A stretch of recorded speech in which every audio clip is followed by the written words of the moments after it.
चलिए फिर आज हम लोग बढ़ते हैं अगले टॉपिक की ओर, जिसका नाम क्या है, सांख्य दर्शन।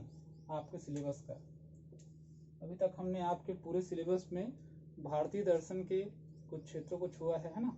जैन दर्शन, बौद्ध दर्शन आपका कंप्लीट हो गया है, चारवाक भी कंप्लीट हो गया है। मस्त से उसमें अंडरलाइन कर लीजिएगा, कंप्लीटनेस का एहसास होगा, है ना।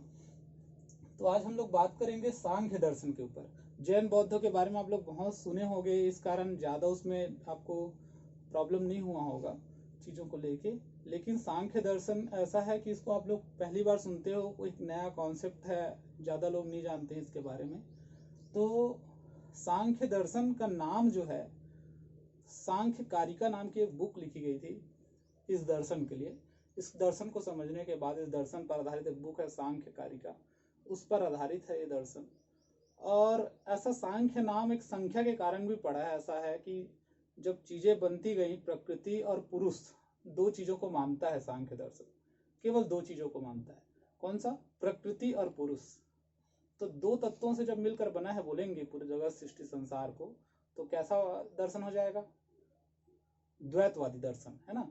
तो आपको प्रीलिम्स में डायरेक्टली ऐसी पूछेगा, द्वैतवादी दर्शन किसको बोलते हैं, पूछा भी है शायद, है ना। तो प्रकृति पुरुष दोनों को मानता है, दो चीजों को, इसलिए इसको क्या बोलते हैं? द्वैतवादी दर्शन। पुरुष और प्रकृति, प्रकृति से ही सारा निर्माण हुआ है, जगत सृष्टि का बोलता है। और निर्माण कौन कर रहा है? पुरुष। पुरुष और प्रकृति दोनों अलग अलग है, यानी पुरुष से अलग प्रकृति की सत्ता है, इसलिए कैसा दर्शन? वस्तुवादी दर्शन भी कहलाता है ना। किसी वस्तु की अलग से मानता है, अपने अलावा और चीजों को जब मानता है तो क्या बोलते हैं उसको? वस्तुवादी दर्शन। तो पुरुष अलग है और प्रकृति अलग है, मतलब ये वस्तुवादी दर्शन। द्वैतवादी दर्शन। और क्या बताया था? आस्तिक दर्शन। ये वेदों के ऊपर विश्वास करता है, इसलिए कैसा दर्शन है? आस्तिक दर्शन है। लेकिन क्या ये ईश्वर के ऊपर विश्वास करता है? तो आप जब देखेंगे पुराना वीडियो, उसमें क्या बताया हूं?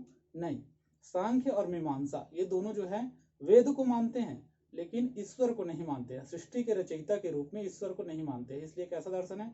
अनिश्वरवादी दर्शन है ना। तो सांख्य भी किसमें आता है? अनिश्वरवादी दर्शन। क्यों? क्योंकि वो सृष्टि के रचयिता के रूप में किसको नहीं मानता है?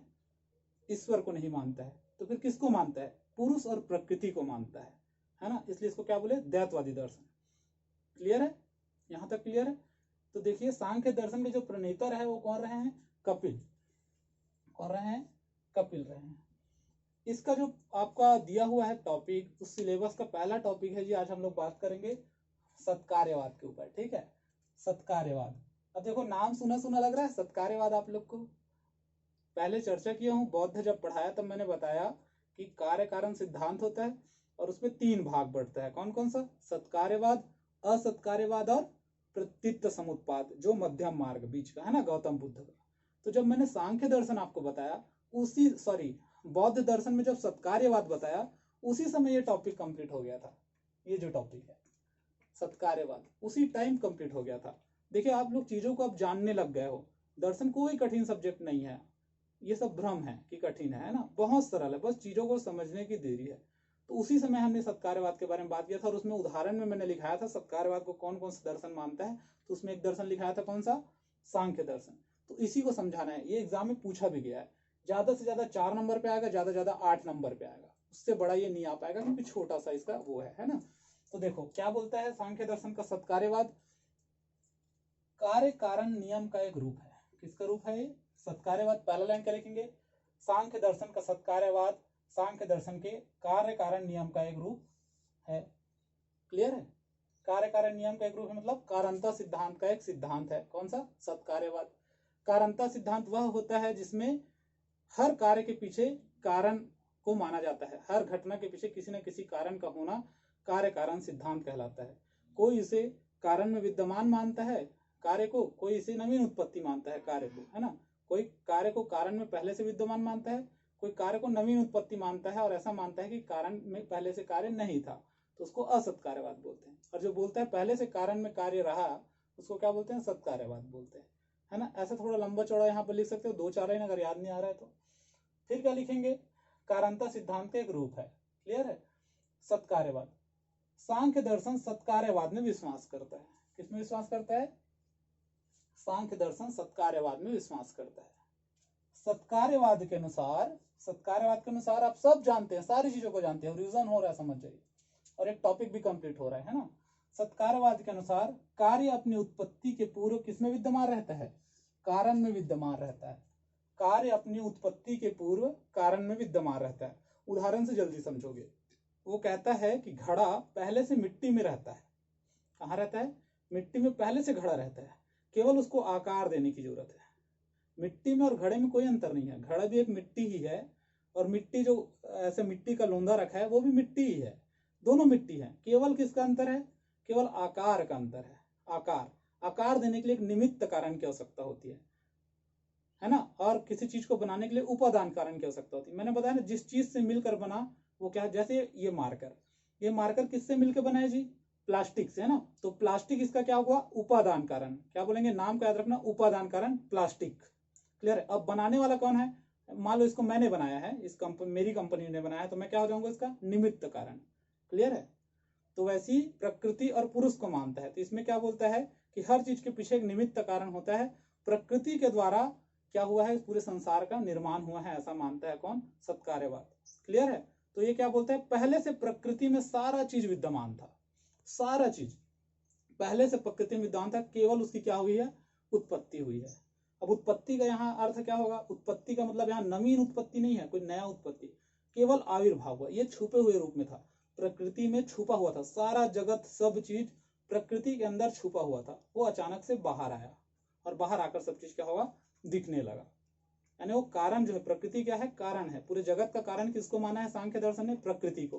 प्रकृति कारण है, और उसी से क्या हुआ है? पूरा कार्य, पूरे जगत का निर्माण हुआ। कार्य मतलब यहाँ पर जगत मान लेना, ठीक है। तो प्रकृति से ही पूरे क्या हुआ? जगत का निर्माण हुआ है। तो हम लोग जब सत्कार्यवाद पढ़ेंगे तो क्या बोलेंगे उसको? कि प्रकृति में क्या था? वही कारण है। तो कारण में पार करने, जगत प्रकृति में पहले से विद्यमान था, कारण में कार्य पहले से विद्यमान था, केवल उसको क्या हुआ? उत्पत्ति। उत्पत्ति मतलब नवीन उत्पत्ति नहीं, क्या?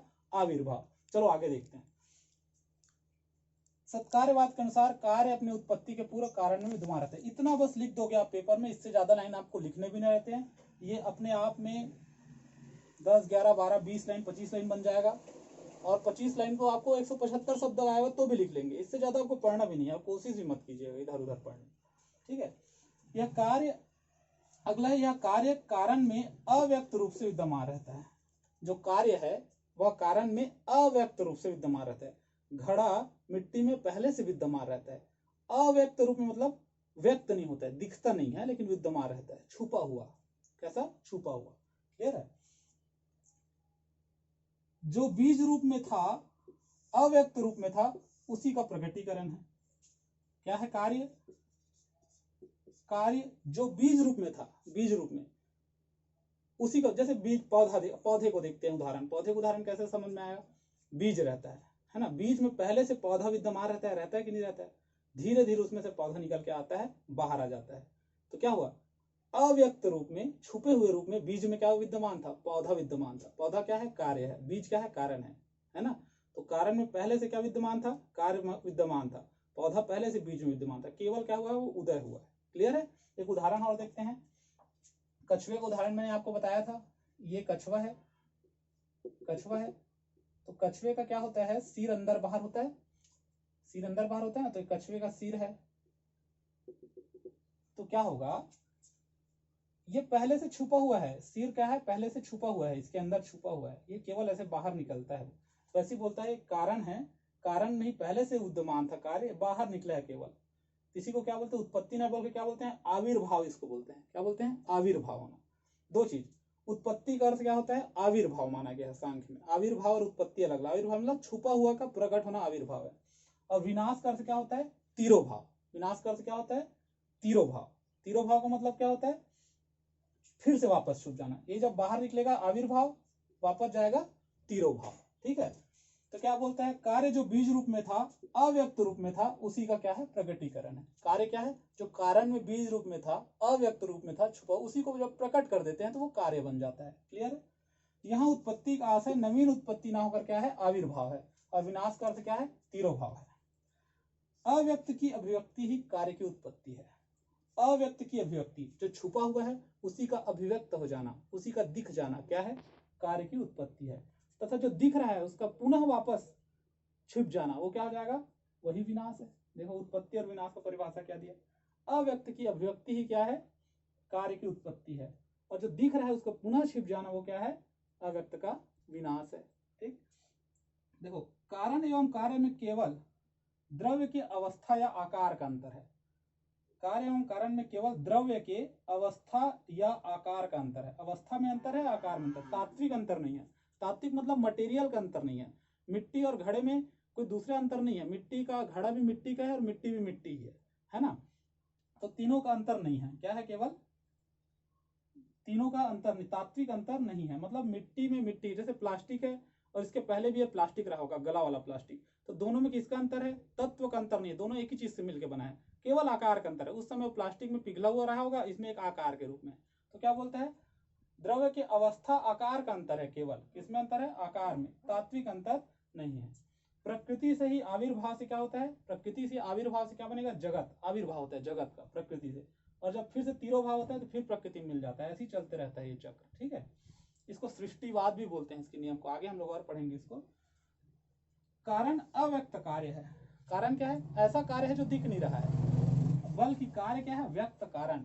अच्छे से समझना, बार बार समझना, शब्दों का गोलमाल है यहाँ पर, है ना, तो इसको 2 बार समझोगे, 2 बार सुनना, समझ में आ जाएगा। देखो कारण अव्यक्त कार्य है, कारण अव्यक्त कार्य मतलब ऐसा कार्य जो छुपा हुआ है वही कारण है, बल्कि कार्य क्या है, व्यक्त कारण, कारण जब व्यक्त हो जाता है तो वो कार्य बन जाता है, कारण जब व्यक्त हो जाएगा तो कार्य बन जाएगा, और जो छुपा हुआ कार्य है वही क्या है, कारण है।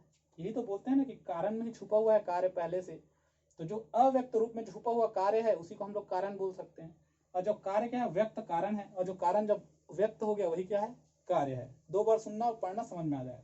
सत्कार्यवाद को 2 भाग में बांट सकते हैं, परिणामवाद और विवर्तवाद, परिणामवाद और विवर्तवाद। परिणामवाद मतलब क्या होता है, वास्तविक रूपांतरण होता है, कारण का कार्य में वास्तविक रूपांतरण, मिट्टी से वास्तव में एक घड़ा बनेगा, क्लियर है, प्लास्टिक से वास्तव में एक मार्कर बनेगा, ये वास्तविक रूपांतरण है, क्लियर है। कार्य एवं कारण दोनों, यहाँ कार्य एवं कारण दोनों सत्य होते हैं। परिणामवाद में क्या होता है, कारण का कार्य में वास्तविक रूपांतरण होता है परिणामवाद में, क्लियर है। और क्या होता है, कार्य एवं कारण दोनों सत्य है, मार्कर भी सत्य है और प्लास्टिक भी सत्य है, दोनों सत्य है, मिट्टी भी सत्य है और घड़ा भी सत्य है, सत्य मतलब सही है, क्लियर है दोनों। तो परिणामवाद को और 2 भाग में बांटेंगे, क्या क्या, प्रकृति परिणामवाद जो सांख्य दर्शन मानता है, और ब्रह्म परिणामवाद जो रामानुज मानता है। एक मानता है कि जो निर्माण हुआ है पूरा परिणामवाद, जो निर्माण हुआ है, वास्तविक रूपांतरण हुआ है, प्रकृति ने किया, प्रकृति का वास्तविक रूपांतरण क्या है, जगत है, तो उसको क्या बोलते हैं, प्रकृति परिणामवाद। सांख्य मानते हैं प्रकृति का वास्तविक रूपांतरण क्या है, जगत है, जो रियल में जगत हमको दिखता है, सांख्य दर्शन। और इसमें क्या बोलता है, प्रकृति ने नहीं बनाया, किसने, ब्रह्म, ब्रह्म से ही जगत का निर्माण हुआ है, कौन बोलता है, रामानुज। रामानुज बोलेगा ब्रह्म से ही जगत का, रियल जगत का जो दिख रहा है उसका निर्माण होगा, रामानुज उसको आगे बोलेगा। तो परिणामवाद 2 प्रकार, प्रकृति का रूपांतरण हुआ है वास्तविक, सांख्य बोलता है, और ब्रह्म का वास्तविक रूपांतरण जगत के रूप में हुआ, कौन बोलेगा, रामानुज बोलेगा, ठीक है। तो ये वास्तविक रूपांतरण परिणामवाद।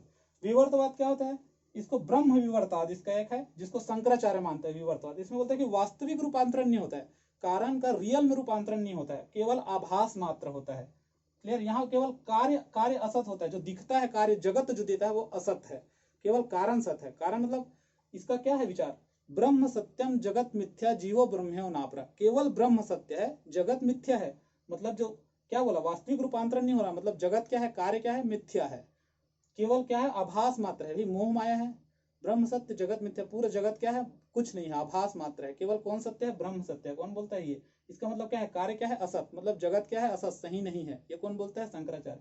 केवल कौन सत्य है, कारण, कारण कौन मानता है, वो ब्रह्म को ही कारण माना है, क्लियर है। तो इस प्रकार से ये हो जाता है आपका सत्कार्यवाद, ठीक है। और क्या एक चीज है, सत्कार्यवाद के बारे में एक चीज और बोलता है कि सभी कारण से, कुछ लोग इनका आलोचना किए, तो आलोचना करने के बाद बोले कि देखो किसी चीज से भी कोई चीज नहीं बन सकता है, पहले से विद्यमान नहीं रहता है, ऐसा कुछ आलोचना की। तो उन्होंने कहा इसके पक्ष में कि सभी कारण से सभी कार्य उत्पन्न नहीं हो सकते, कुछ विशेष कारण आवश्यक होता है, क्लियर है। सभी चीज से सभी कारण उत्पन्न हो जाए ऐसा नहीं बोलोगे, मैं एक छोटा सा बीज रख दूं और बीज से बाद में मार्कर का पौधा निकलेगा बोलेंगे तो नहीं हो पाएगा, है ना। तो उसके लिए कहा विशेष कारण, बीज से पौधा ही निकलेगा, स्याही से ही मार्कर में लिखाएगा, मिट्टी से ही घड़ा बनेगा, क्लियर है। तो विशेष कार्य के लिए विशेष कारण की आवश्यकता होती है, ऐसा कौन बताता है, सांख्य दर्शन, ठीक है। तो ये हुआ आपका सांख्य दर्शन का एक टॉपिक, सत्कार्यवाद यहाँ कंप्लीट हो गया है। पहले इसको पढ़ चुके थे इसलिए इसको पहले पढ़ाया, इसके बाद हम लोग कल बात करेंगे प्रकृति पुरुष के ऊपर बात करेंगे। उसके बाद एक और टॉपिक है विकासवाद, उसके ऊपर बात करेंगे। ठीक है, तो ये 15-16 मिनट का वीडियो है। इसको एक बार देखेंगे, नहीं समझ आता है तो एक बार पढ़ चुके, 2 बार देखेंगे। इसको स्क्रीनशॉट ले लेना, इतना ही आएगा, बार बार पढ़ना, याद आ जाएगा। ठीक है, चलिए स्क्रीनशॉट लीजिए इसको। ठीक है, फिर कल मिलते हैं। प्रकृति पुरुष वाला आपको समझना बहुत जरूरी है सांख्य दर्शन में। ये तो बहुत ईजी है, इसको बार बार पढ़ोगे एकदम आसान है। ठीक है, चलिए।